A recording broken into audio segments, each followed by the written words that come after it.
Hi friends, welcome to ಸವಿರುಚಿ. ನಾನಿವತ್ತು ರಾತ್ರಿ ಊಟಕ್ಕೆ ಸಿಂಪಲ್ಲಾಗಿ ಒಂದು ಬೇಳೆ ಸಾಂಬಾರನ್ನ ಮಾಡ್ತಾಯಿದ್ದೀನಿ. ಆ ರೆಸಿಪಿನ ನಿಮ್ಮ ಜೊತೆ ಕೂಡ ಶೇರ್ ಮಾಡಬೇಕು ಅಂತ ಈ ವಿಡಿಯೋನ ಮಾಡ್ತಾಯಿದ್ದೀನಿ.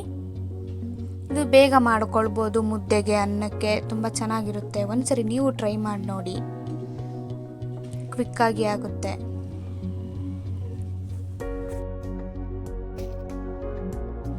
ಈ ಸಾಂಬಾರನ್ನ ಮಾಡ್ಕೊಳ್ಳೋಕ್ಕೆ ನಾನು ಕುಕ್ಕರಲ್ಲಿ ಸ್ವಲ್ಪ ಸೋರೆಕಾಯಿ, ಬೀನ್ಸು ಮತ್ತು ಮೂಲಂಗಿ, ಆಲೂಗಡ್ಡೆ ಮತ್ತು 1 ಕಪ್ ತೊಗರಿಬೇಳೆನ ತೊಳೆದ್ಬಿಟ್ಟು ಸೇರಿಸ್ಕೊಂಡಿದ್ದೀನಿ.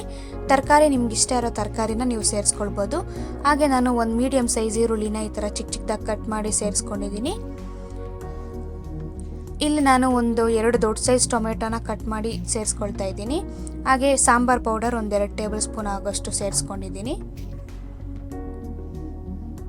1 ಟೀ ಸ್ಪೂನ್ ಆಗೋಷ್ಟು ಅರಿಶಿನ ಪುಡಿ ಕೂಡ ಸೇರಿಸ್ಕೊಳ್ತಾ ಇದ್ದೀನಿ.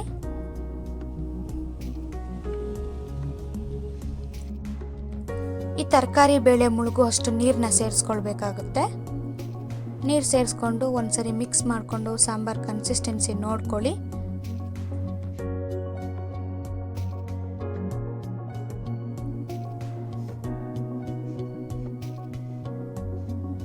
ಇಲ್ಲಿ ನಾನು ರುಚಿಗೆ ತಕ್ಕಷ್ಟು ಉಪ್ಪನ್ನ ಸೇರಿಸ್ಕೊಳ್ತಾ ಇದ್ದೀನಿ. ಇದನ್ನು ಚೆನ್ನಾಗಿ ಮಿಕ್ಸ್ ಮಾಡಿಕೊಂಡು ಕುಕ್ಕರ್ ಲಿಡ್ನ ಕ್ಲೋಸ್ ಮಾಡಿ 3 ವಿಜಿಲ್ ತಗೊಳ್ತೀನಿ. 3 ವಿಜಿಲ್ ಆದಮೇಲೆ ನೋಡಿ, ಈ ಥರ ನಮಗೆ ಬೇಳೆ ತರಕಾರಿ ಎಲ್ಲ ಚೆನ್ನಾಗಿ ಬೆಂದಿದೆ. ಇವಾಗ ನಾನು ಒಗ್ಗರಣೆ ಮಾಡ್ಕೊಳ್ಳೋದಕ್ಕೋಸ್ಕರ ಒಂದು ಪಾತ್ರೆಯಲ್ಲಿ 1 ಟೇಬಲ್ ಸ್ಪೂನ್ ಆಯಿಲ್ಗೆ 1 ಚಿಕ್ಕ ಈರುಳ್ಳಿ ಮತ್ತು ಕರಿಬೇವು, ಸಾಸಿವೆ ಸೇರಿಸ್ಕೊಂಡು ಫ್ರೈ ಮಾಡ್ಕೊಳ್ತಾ ಇದ್ದೀನಿ.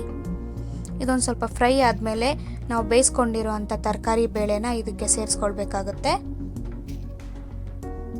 ಇಲ್ಲಿ ನಾನು ಒಂದು ಚಿಕ್ಕ ನಿಂಬೆಹಣ್ಣು ಸೈಜ್ ಅಷ್ಟು ಹುಣಸೆ ಹಣ್ಣನ್ನು ನೀರಲ್ಲಿ ನೆನೆಸ್ಬಿಟ್ಟು ಆ ನೀರನ್ನ ಇದಕ್ಕೆ ಸೇರಿಸ್ಕೊಳ್ತಾ ಇದ್ದೀನಿ. ಮತ್ತು ನೀವು ಸಾಂಬಾರು ಕನ್ಸಿಸ್ಟೆನ್ಸಿ ನೋಡಿಕೊಂಡು ನೀರನ್ನ ಅಡ್ಜಸ್ಟ್ ಮಾಡಿಕೊಂಡು ಒಂದು 5 ನಿಮಿಷ ಈ ಸಾಂಬಾರನ್ನ ಕುದಿಸ್ಕೊಂಡ್ರೆ ಸಾಂಬಾರು ರೆಡಿ ಆಗಿಬಿಡುತ್ತೆ. ನೋಡ್ತಾ ಇರ್ಬೋದು, ಸಾಂಬಾರು ಕುದೀತಾ ಇದೆ.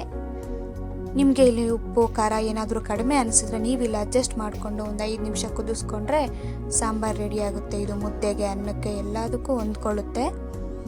ಲಾಸ್ಟಲ್ಲಿ ನಾವು ಸ್ವಲ್ಪ ಕೊತ್ತಂಬರಿ ಸೊಪ್ಪನ್ನ ಆ್ಯಡ್ ಮಾಡಿ ಫ್ಲೇಮ್ನ ಆಫ್ ಮಾಡಿಕೊಂಡ್ರೆ ಸಾಂಬಾರು ರೆಡಿ ಆಗುತ್ತೆ. ನಿಮಗೆ ಈ ರೆಸಿಪಿ ಇಷ್ಟ ಆಗಿದ್ರೆ ಈ ವಿಡಿಯೋನ ಲೈಕ್ ಮಾಡಿ, ಶೇರ್ ಮಾಡಿ ಮತ್ತು ನನ್ನ ಚಾನಲ್ನ ಸಬ್ಸ್ಕ್ರೈಬ್ ಮಾಡ್ಕೊಳ್ಳಿ. ನೀವು ಲೈಕ್ ಮಾಡೋದ್ರಿಂದ ನನಗೆ ಇನ್ನೂ ಇದೇ ಥರ ಒಳ್ಳೆ ರೆಸಿಪಿನ ನಿಮ್ಮ ಜೊತೆ ಶೇರ್ ಮಾಡ್ಕೊಳ್ಳೋದಕ್ಕೆ ನನಗೆ ಇಂಟ್ರೆಸ್ಟ್ ಬರುತ್ತೆ.